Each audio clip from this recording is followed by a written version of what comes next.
का घर ठीक से ही चल रहा था। मतलब अब सास और बहू दोनों कमा रही थी, खुद की जिंदगी जी रही थी, मिलजुल कर रह रही थी। लेकिन कहते हैं ना, दुख के दिन नहीं टिके तो सुख के दिन कैसे।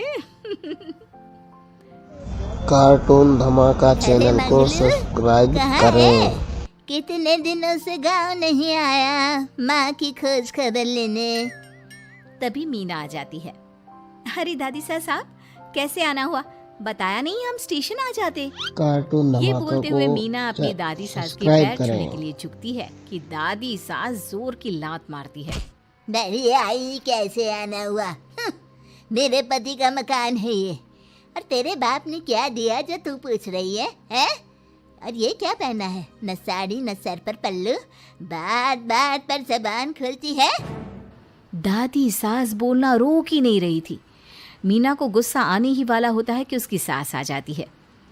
क्या बात है मीना, कौन चिल्ला रहा है? मैं हूँ मंगलू की दुल्हन। बहुत चपर चपर कर रही है ये मीना बहू, इसकी जुबान पर लगाम लगवा ले। मम्मी जी, मेरी बहू है, घोड़ा थोड़ी ना है जो लगाम लगवा दूं। तभी वहां मंगलू यानी कि मीना का ससुर आ जाता है और मीना की सास को एक जोर का तमाचा लगा देता है। वाह, जुम्मा जुम्मा 2 दिन हुए नहीं कमाना शुरू किए, मेरी माँ के सामने होशियार बन रही है। मैंने बुलाया है माँ को, ये रहेंगी तो कम से कम इस घर की औरतें औकात में रहेगी। अरे जब से कमा रही है सर पर चढ़कर नाच रही है। कार्टून धमाका चैनल को सब्सक्राइब मैं आ करें। गई हूँ ना, दोनों को लाइन में लगा कर रखूंगी। दोनों बहू ने मेरे मंगलू की जिंदगी खराब कर रखी है। तभी वहां पोता यानी कि मीना का पति आ जाता है। पोता जो कि दादी का दीवाना था। दादी दादी, मुझे क्यों नहीं बताया कि आप आने वाले हैं? मैं गांव आ जाता कार लेकर आपको लेने। अरे तू तो जानता ही है, कार में बैठ नहीं पाती। पता नहीं बहुत दिनों से लग रहा था कि तू और मंगलू परेशान है। आज मन नहीं माना तो आ ही गई मैं। देख यहाँ आकर पता लग रहा है। क्या पता लग रहा है दादी? यहाँ तो सब ठीक है, किसी को कोई परेशानी नहीं है। क्यों माँ, क्यों मीना, क्या हो गया? इन दोनों को क्यों परेशानी होगी? इन लोगों ने तो परेशान करके रखा है। माँ और मीना के बारे में कैसी बात कर रहे हैं पापा? क्या हो जाता है आपको रह रह कर? तू तो खाना बना बना कर बेशर्म हो गया है, लेकिन मैं नहीं। मेरी माँ आ गई है अब इस घर में। अब यहाँ सब वैसे ही रहेंगे जैसा मैं चाहता हूँ। देख मंगलू, तेरी बहू काम करती है तो मुझे कोई लेना देना नहीं है, लेकिन मेरी बहू कोई दर्जी का कार्टून काम धमाका नहीं चैनल करेगी। को साफ सब्सक्राइब साफ करें। बोल रही हैं। लेकिन दादी साहब, वो तो बहुत अच्छा बुटीक चला रही हैं। बहुत अच्छा चला रही है, लेकिन हम लोगों ने अपने घर की बहू से ना काम नहीं करवाना। अरे इसके बाप को शादी के वक्त ही बोल दिया था। और इसके बाप जिन्होंने दहेज में एक साइकिल दी थी ना, कैसे हाथ जोड़कर कह रहा था, मेरी बेटी आपके घर आ गई, इससे सौभाग्य कुछ नहीं। अब देखो इसकी बेटी, बहू आ जाने के बाद सर पर चढ़ रही है मेरे मंगलू के। मीना जो कि सास की बुराई सुनकर परेशान हो जाती है। दादी सा छोटा मुंह बड़ी बात। लेकिन क्या पिताजी ने आपको बताया नहीं? सासू माँ ने अपने पैसे से ससुर जी के जन्मदिन में कार दी थी। ससुर जी इतने साल से स्कूटर से जाते थे, अब कार से जाते हैं। क्यों ससुर जी, बताया नहीं आपने? क्यों रे मंगलू, कार ले ली तूने? मुझे तो तू पैसे भी नहीं भेज रहा। 2 महीने से कैसे कैसे दिन काट रही थी और तू यहाँ कार से घूम रहा है। आप भी सासू माँ को अपने बैंक अकाउंट की डिटेल दे दीजिए दादी सा, वो डाल दिया करेंगी पैसे आपके अकाउंट में। क्यों सासू माँ? मंगलू यानी कि मीना का ससुर, जिसने अपनी माँ को गांव से सिर्फ अपनी बीवी को लगाम लगाने के लिए बुलाया था, ये सब देखकर जोर से चिल्लाता है। मीना बहू, चलो दादी सास आई है, ये नहीं कि खाने पीने का इंतजाम करे। अरे माँ, तू भी किन लोगों की बात में आ रही है? चल मेरे साथ मेरे कमरे में चल। ससुर अपनी माँ को लेकर कमरे में चला जाता है और दोनों बैठकर वैसे ही पंचायत शुरू कर देते हैं जैसे कोई बहू अपनी माँ से सास की बुराई कर रही हो। देख मंगलू, गलती तो तेरी ही है। जो तूने घर की जनानियों को काम के लिए बाहर निकाला। दूसरे तेरे पापा को देखा था, कभी मुझसे फालतू बोलते। अरे मरते दम तक तेरा बाप मेरी मुट्ठी में रहा है, यही सिखाया था मैंने तुझे। क्या बोलूं माँ, जब से ये मीना बहू घर आई है ना, इसने घर का सारा इतिहास भूगोल बदल कर रख दिया है। उस तितली से तो मैं बाद में निपटूंगी, पहले तेरी वाली को तो ठीक कर दूं।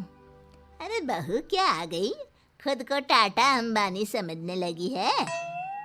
माँ देख, जो भी हो, इस बात को याद रखना कि हमारे घर की परंपरा क्या है। औरतों का औकात में रहना जरूरी है। अरे बहू के साथ मिलकर माँ ये बहुत उड़ती रहती है। बेटा देख, गलती तो तेरी भी है, क्यों तूने इसे काम करने की छूट दी। मारना भी कम कर दिया है तूने इसे, वरना पहले आती थी तो बहू का कोई ना कोई हिस्सा सूजा हुआ या काला ही दिखता था। देखकर तसल्ली मिलती थी कि तूने कंट्रोल कर रखा है। इस बार तो काला और सूजा छोड़, अच्छी खासी चमकती दिख रही है ये। अब क्या बताऊं माँ, गलती तो हो गई है। हाँ, वो कार देखकर पिघल गया होगा ना तू। अरे बेटा, औरतों को मुट्ठी में रखा कर। शान की साइकिल ज्यादा अच्छी, कुत्ता बनकर कार चलाने से, समझा। मीना का ससुर अपनी माँ की बात को सुन रहा था। बस माँ, जो गलती हो गई मिट्टी डाल उस पर। अब बस तू ना घर पहले जैसा करके जाना। ये सब ना बहू का किया धरा है, समझी। मतलब बहू को ठीक करना है तो बहू को लगाम लगाना होगा। ठीक है। दोनों माँ बेटा बातें करके सो जाते हैं। सोने के बाद अगली सुबह मंगलू की बीवी यानी कि मीना की सास, माँ जी उठिए, ये लीजिए गर्म पानी और ये दादुन। चल, ये तो याद रहा तुझे, वरना मैंने तो सोचा था कि बहू के चक्कर में पागल ही हो गई होगी बिल्कुल। अरे बहू के चक्कर में पागल होने का क्या मतलब होता है माँ जी। उसने मुझे मेरे पैरों पर खड़ा होना सिखाया है। मैं तो कहती हूँ उसके जैसी मेरी बेटी होती ना तो शायद मैं बहुत पहले जीवन का मतलब समझ चुकी होती। तो दादी सास को समझ में आ जाता है कि सारा मामला मीना पर जाकर ही ठीक होगा। वो सोच लेती है कि अपनी बहू को छोड़कर पहले मीना को सही करना है। फिर अगले रोज, अरे मेरे पोते के पास तो मेरे पास बैठने का वक्त भी नहीं है, हैं? अरे कैसी बात करती है दादी, तेरे लिए तो मैं नौकरी भी छोड़ दूं। नौकरी नहीं, तू ना बीवी छोड़ दे, खुश हो जाऊंगी मैं। नीरज हैरान हो जाता है कि उसने तो मजाक किया था। दादी ये क्या बोल रही है? कैसी बात कर रही हो दादी, मीना ने तो सारा घर संभाला हुआ है। पहले तो घर गिरा जा रहा था ना। तेरी मीना के आने के पहले ना घर में चूल्हा जल रहा था, ना कोई रोटी खा रहा था। क्यों? नीरज को दादी बीवी के खिलाफ खूब कान भरती है। तू सही कह रही है दादी, औरत पैर की जूती और हाथ की मुट्ठी में ही ठीक लगती है। मीना ने ना सिर्फ घर का माहौल बिगाड़ा, माँ को भी पिताजी की इज्जत करनी छुड़वा दी। अब ठीक बोल रहे हो, घर को बिगाड़ने की मेन जिम्मेदार तो मीना ही है दादी। अभी उसे ठीक किए देता हूँ। तभी वहाँ पिता भी आ जाता है। देख बेटा, तो रोटी कम खाना मंजूर, लेकिन इन औरतों के आगे झुकना मंजूर नहीं। तेरी दादी ने घर की परंपरा बनाकर रखी। मजाल कि मेरा बाप मेरी माँ के सामने कुछ कह लेता। पर पापा, एक बात पूछनी थी। रहने बेटा, तू ना कंफ्यूज है जीवन में, तू ना कंट्रोल कर पाएगा अपनी जनानी को। मंगलू, मेरी तो टिकट ही करा दे गाँव की। तुम लोगों के घर तो मर्दों की कोई इज्जत ही ना है, और ये मेरे घर की परंपरा ना है। मैं चली। अरे ना ना दादी, मैं तो बस देख अब मैं कैसे कंट्रोल करता हूँ इसे कल। फिर अगले रोज मीना ऑफिस के लिए तैयार हो रही थी कि देख मीना, आज मेरे दफ्तर से कुछ लोग खाने के लिए आ रहे हैं, तो शाम के खाने में। लेकिन आज तो मेरी मीटिंग है, फिर घर आने में मुझे देर हो जाएगी। तो मैं क्या करूं? बोला ना शाम को खाना बनाना है तो बनाना है, समझी। मीना को पति की बात अजीब लगती है, पर वो दादी सास के सामने कोई भी ड्रामा क्रिएट करना नहीं चाहती थी। ठीक है, मैं शाम को जल्दी आ जाऊंगी। अच्छा क्या खाना है प्लीज जल्दी से बता दीजिए। पर बेटा तू तो। बहू सास को चुप रहने का इशारा करती है, लेकिन पोते को तो लड़ना था। वो मीना पर जोर से चिल्लाता है। मीना देख, ज्यादा हीरोइन मत बन। आज ऑफिस जा रही है तो जा, लेकिन सुन, तुरंत रिजाइन देकर घर आ जाना। ना मुझे तेरी कमाई चाहिए, ना ही तेरी नसीहत। आज से घर में वही होगा जो मैं चाहूंगा, समझी? अरे कैसे लैंग्वेज बोल रहे हो, ये तुम्हारी बोली नहीं है, कौन सिखा रहा है तुम्हें? तभी दादी सास आ जाती है। क्या बोलना चाह रही है बहू? मैं मुन्ने के कान भर रही हूँ, हैं? हाँ, मुझे तो यही लग रहा है, वरना हम लोगों का घर अच्छे से चल रहा था, सभी मिलजुल कर एक दूसरे को इज्जत देकर रह रहे थे। लेकिन अब तभी मीना को उसका पति जोर से डांटता है। सास बेटी बहू की लड़ाई को बर्दाश्त नहीं कर पाती। देख नीरज, बहू को डांटना या फिर बहू के साथ गलत व्यवहार, ये सब मुझसे बर्दाश्त नहीं होगा।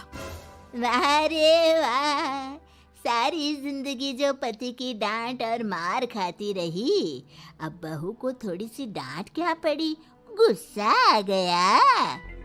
हाँ माँ, क्या हो गया? मैंने तो मीना को कहा कि देख नीरज, मेरी बहू को कुछ नहीं कहेगा तू।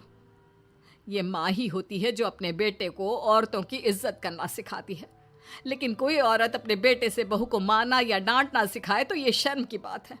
मैं नहीं चाहती कि तू औरतों की इज्जत ना करे, जबकि मैं खुद एक औरत हूँ। दादी सास बहू की बात सुनकर शर्म से सर नीचे कर लेती है। सच कहा सासू माँ, एक रानी ही अपने बेटे को राजकुमार की तरह पालती है जो दूसरी औरतों का सम्मान करे।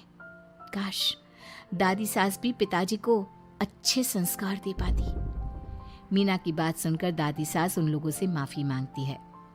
मैं समझ गई बहू, औरतों की बेइज्जती करने को घर की परंपरा समझती थी, झूठी शान समझती थी। वो सब गलत है। औरतों की इज्जत से घर में माँ लक्ष्मी और सरस्वती का वास होता है। मुझे माफ कर दो।